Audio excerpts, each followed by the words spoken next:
So आज चाहिँ rest day, मेरो कुनै वर्कआउट छैन। सो तपाईहरुलाई म सर्ट एन्ड स्वीट ल्याङ्ग्वेजमा क्रिएटिनको बारेमा भनिदिने छु। लिने या नलिने तपाईहरुलाई के लाग्छ, योर चोइस। सो क्रिएटिन चाहिँ एउटा सप्लिमेन्ट हो। यदि जिम सुरु गर्दै हुनुहुन्छ भने, बिगिनर हुनुहुन्छ भने लिँदा राम्रो हो। तपाईलाई मसल ग्रोथमा एकदम हेल्प गर्छ यसले। सो सिम्पल भाषामा क्रिएटिन चाहिँ सप्लिमेन्ट हो, प्रोटिन हैन। यसले तपाईलाई प्रोटिन दिँदैन। सो डेलीको तपाईहरुले 5 ग्राम लिए पुग्छ।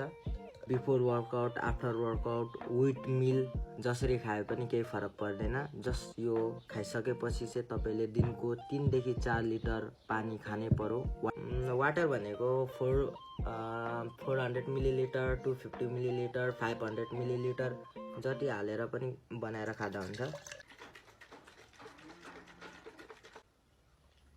सो यो खाइसकेपछि तपाईले आफ्नो बडी वेट अनुसारको प्रोटिन इन्टेक पुरा गर्नै पर्यो र पानी इन्टेक पुरा गर्नु पर्यो। यदि तपाई हेभी ट्रेनिङ गर्नुहुन्छ, हेभी वेट उचाल्न चाहनुहुन्छ भने, सेकेन्ड मसल ग्रोथ गर्न चाहनुहुन्छ अलि, सो म चाहिँ रेकमेन्ड गर्छु तपाईहरुलाई क्रिएटिन लिनु भनेर। किनकि तपाईहरु जिम गर्दै हुनुहुन्छ भने तपाईलाई क्रिएटिनले निकै हेल्प गर्छ र यो कुनै हार्मफुल हुँदैन कि यसले तपाईको बडीलाई केही हार्म पनि गर्दैन। इट इज सेफ र रिसर्च गरेको सप्लिमेन्ट हो, एकदम रिसर्च सप्लिमेन्ट। सो ट्रस्ट गर्दा हुन्छ र यदि योर चोइस, तर लिनुहुन्छ भने लिनु, नलिने भने नलिनु, योर चोइस। तपाईको बडी अनुसारको हुन्छ।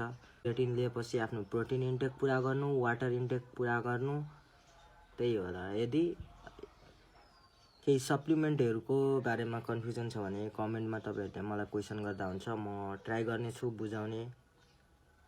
सो आजको लागि यति नै, थ्यांक यू।